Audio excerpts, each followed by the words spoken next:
Hey, good morning, everyone. It's Matt Donaghue with Mission Financial Planners, and this is your weekly market update.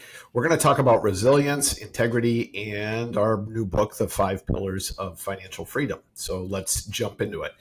We live in an age of turbulence. There's technology disrupting things, markets can be volatile, norms are shifting, and in such times, your true financial freedom does start with where's your income coming from?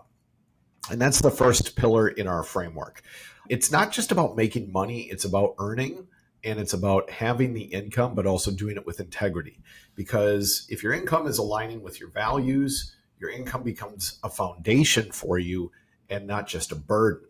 This month, we're also exploring elder scams, market dynamics, and Stoic wisdom. So just keep in mind that when you pull those things together, your income always has to be rooted in awareness, honesty, and purpose. And your earnings are going to reflect your character. And when you've got that strong income plan, all the other pillars will kind of come together for you. Like I said, we're talking a lot about cybersecurity this month. When we think about deception, which is how a lot of fraudsters operate, that kind of falls into our second or third pillar, I should say, which is the insurance pillar. Every year, fraudsters exploit the trust of the elderly. They pose as Medicare or Social Security agents. They pose as loved ones in a financial crisis.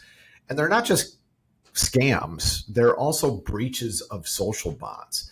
So that pillar of insurance, that protection, it's more than just insurance. It's also about safeguarding, identity security, vetting calls, fraud education, and also making sure you understand your legal protections. To protect yourself and your loved ones, awareness is non-negotiable. And just remember too, silence emboldens thieves. If something happens, don't be embarrassed. Don't be shy about it.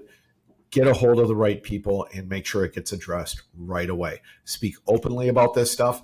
Be cautious, but also protect your dignity and reinforce your dignity. Because real protection is not paranoia, it's just being responsible. Shifting focus to the investment pillar for a moment, we've seen some interesting reforms underway, especially in Japan and Korea, who are now demanding transparency. They're doing more to force corporate accountability, and they're also reshaping investment norms. So this aligns with the idea of, hey, am I deploying capital intelligently and with purpose? Because wealth built without purpose is pointless, right? It's fragile. What's the point of having a giant pile of money if you're not actually going to use it for something? So when you invest in companies that honor both profit and purpose, your capital becomes an extension of your integrity. And so as markets and in life, the best returns flow where the ethics and insights meet. Taking a little bit of a Stoic bend here for a moment, Marcus Aurelius once said that the best way to avenge yourself is not to be that way, not to be like that. And Seneca said, anger prolongs suffering. So what are they talking about there? They're talking about restraint, right? Don't go tit for tat. If we all went eye for eye, eventually everybody's blind, right? That restraint really guides two of the other pillars, which are tax efficiency and estate planning.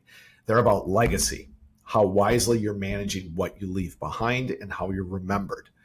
Your tax strategy, your trusts, your wills, those tools reflect your values, and they do it not just for you, but also for following generations.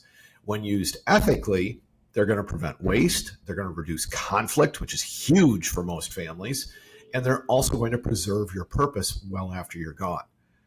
When they don't get used correctly or when they get abused, it just creates injustice for people. And that's when people get angry. So as in Stoicism, our goal is not to try to control the things we can't control, but it's to make sure that when we do make a change, when we do put something in place, we're doing it with a specific intent.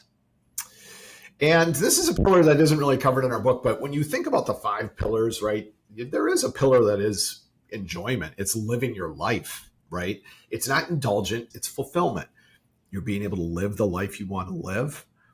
And whether you're facing elder scams, market swings, some kind of emotional turmoil in your personal life, the lesson is the same.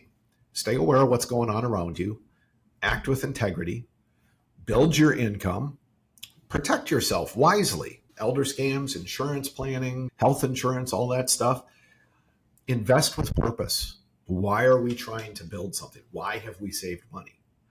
Manage your taxes and legacy with clarity. Live your life. It's a complex world. Financial freedom is not just about numbers, it's about character. So choose wisely, act boldly, and let integrity be your greatest return. Thanks again, everyone. We will see you next week.